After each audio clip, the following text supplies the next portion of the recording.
Hi everyone, it's K-Red. Today we're working on a new mandala project using one of my favorite tools. Many years ago I purchased a pack of 3 of these plastic sheets with different size spacings and used them to create my mandala projects. I've looked online at Amazon and Etsy, but cannot find anything like this. There are some that are close, and I will link in the comments some of those, but just know I haven't tried them yet. A few look interesting, so I may buy some and share with you all in the future. Let me know what you think. But for today, we're going to use this template as a way to start our project. Here are the tools I used and a sneak peek at where the project ends. Let's all get started. Might be hard to follow along on this one, but you can create these dots or do the same thing with lines. I just find the dots are a little easier for me to start with. I've used this ruler in the past, but it is one of my favorites because it's see-through and it makes things very easy. Just remember when you're doing these lines, especially on a colored piece of paper, that you're very careful to use a light touch, just enough so that you can see it and easily be able to erase it.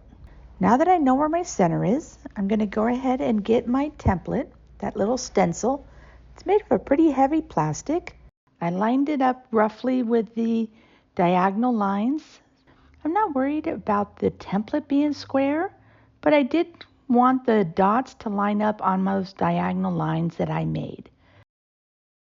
Now that I'm okay where it's positioned, and I tape the stencil to the page, so I like to use a little bit of artist tape, drafting tape, sometimes it's called washi. I just have some in a blank brown, but it comes in a million colors. Now that I have that done, I go through and with a pencil, not too heavy, but a little bit heavier than my diagonal line, and I'll place dots in all of these spots. It takes a minute. Sometimes it can be a little time consuming. Halfway through, I'm all like, this will never end.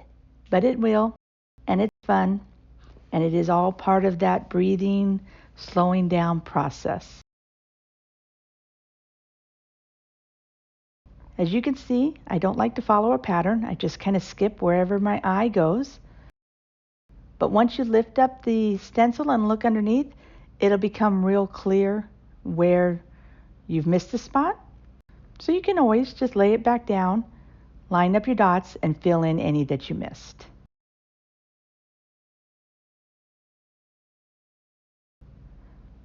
And that's what I did right there, taking a peek. It looks like they're all good, so I'm ready to move on my project. It's going to be a little hard to see, but if I zoom in here, you can see that I now have all of the dots. In each of the little stencil hole, I have a dot. If you don't have the stencil, just draw the line. I do still like to have some solid lines and some circles to work off, so I go back to my favorite circle tool. I find the middle, and I'm going to go ahead and go right into an ink pen on this. Now this isn't needed. If you're careful, you can go ahead and make the lines yourselves as you move on. Remember, once you've used the pen, you're committed, so you are always going to have that line on there. So you may want to start with pencil just to make sure.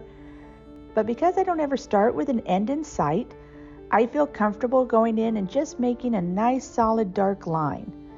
Something nice and thick, something as a placeholder for me to use, and I'll just go in and make just a few of them. I'm going to add my additional lines so that now I have all my corners, my top, my bottom. And if you notice when I zoom in, that's not going to match exactly with the dots. Don't let that worry you. As you go through this, you're going to have lots of different options to choose from, lots of different ways to do it, and all of these dots are just a guide.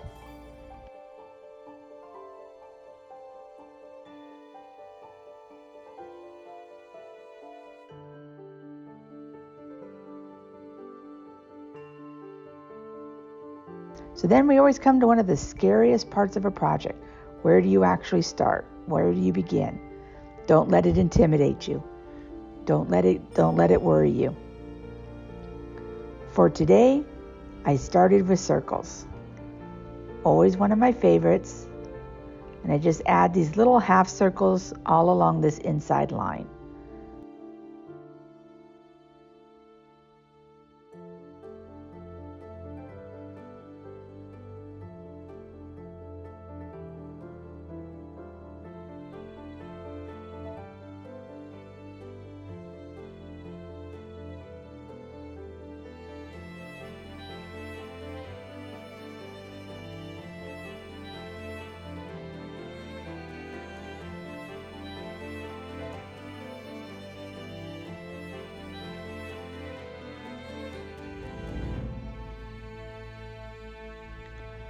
Once I add these lines, if you just do a small little triangle, just a little indent, then it creates a real pretty flower. Carefully darken in. You have to find that balance between a pen that is thin enough to give you the fine line you want, but thick enough to fill in the dark space.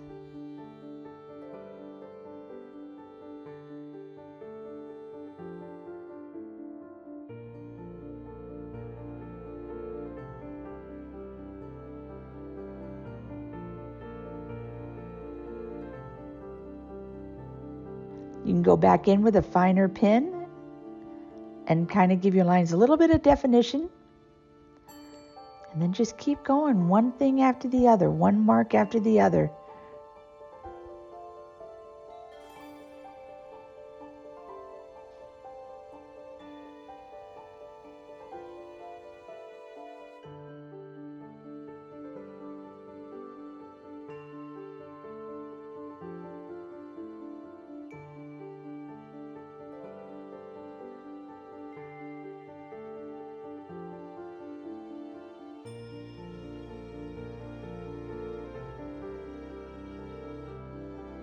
Now here you'll see where I'm using the dots as my guide.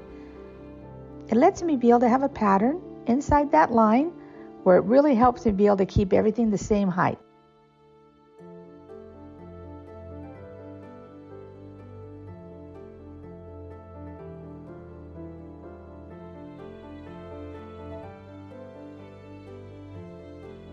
As you go through these, practice not letting yourself be discouraged.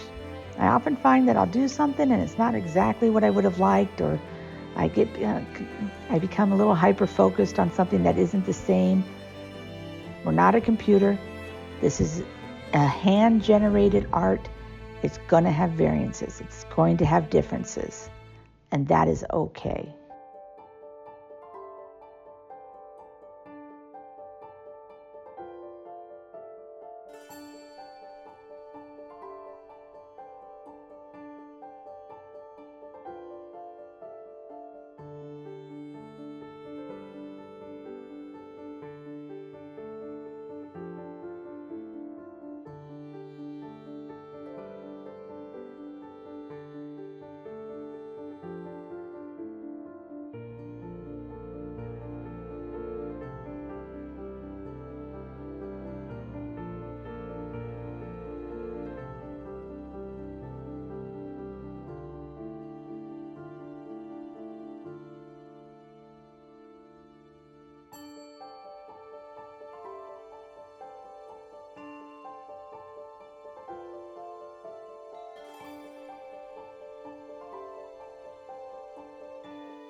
For the center, I start adding some more things that have lots of swirls to them.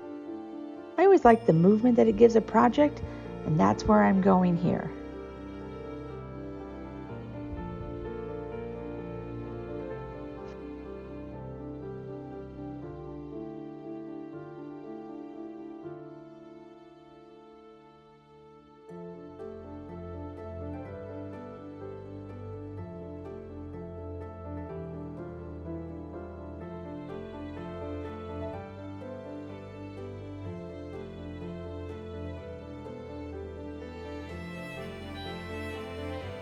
Finding that balance between light and dark. You can do that with different colored pens. You can do that with different sized pens. And you can do that with a pattern. Whether it's dots or little lines, things like that can add the weight to it as well.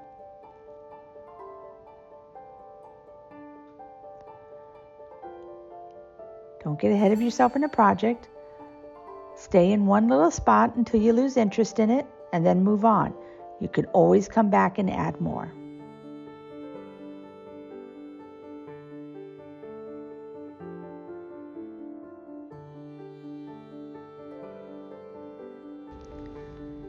For inside these squares, I decided to do 2 dots and connect them with an S swirl or a fancy little S swirl to connect them together.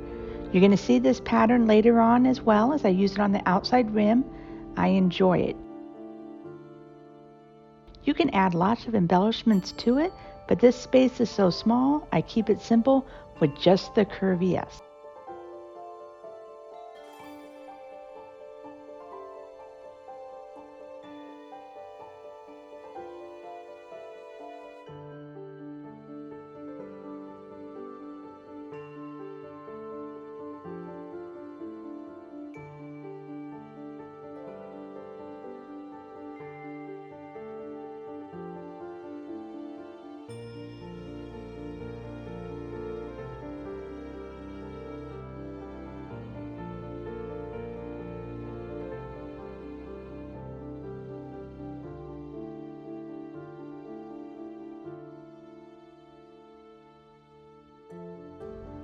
So this inner circle is getting awfully filled in now. When I was doing this drawing, I found myself really stuck as to what to do on the outside area. So I just stayed on the inside and added more detail early in a project than I typically would have. I just wasn't sure where I wanted to go or what I wanted to do. But I finally got to a point where the inside is pretty full. So I need to just hunker down and make a decision on what to do. So because so much of the inside had been curvy, I went the opposite way and made some sharp V's using my dots as guides so they're all evenly spaced. I found myself liking this, feeling okay with the decision I had made, and it helped give me some encouragement to keep going, take a step back, look at the project as a whole, and decide what to do next.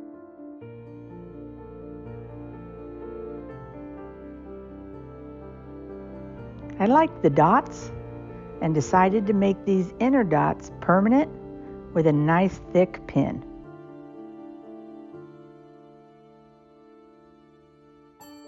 So then once again, take a step back, look at it as a whole.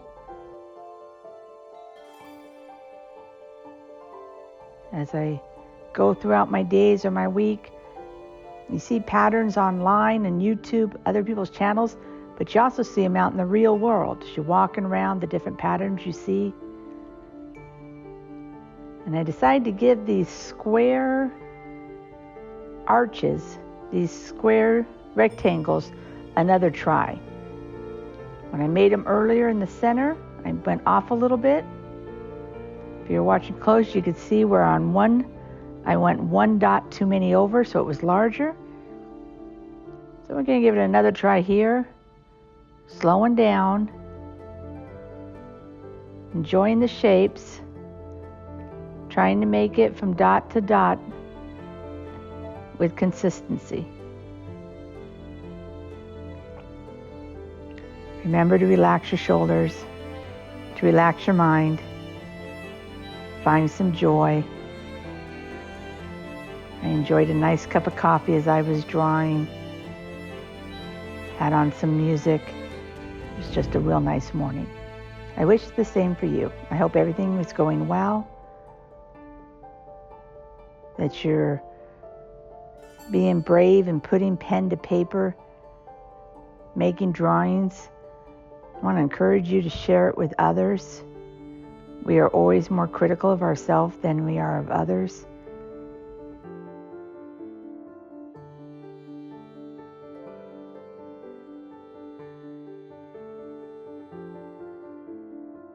Maybe your drawing is just for you, just for your enjoyment, and I think that's great. Wherever you fall on that spectrum of sharing it online like I am now, or keeping it all private, I hope you find joy and bring a little bit of a calm to this crazy world. So now we're just going to continue doing this, one line after another, seeing what we like, changing what we don't, and remembering to breathe.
At this point, we've created a really good foundation for the outside, and we have the inside pretty well done. We'll go back in, I'm sure, and add some little things, but it's pretty well filled in, and the outside layers are open.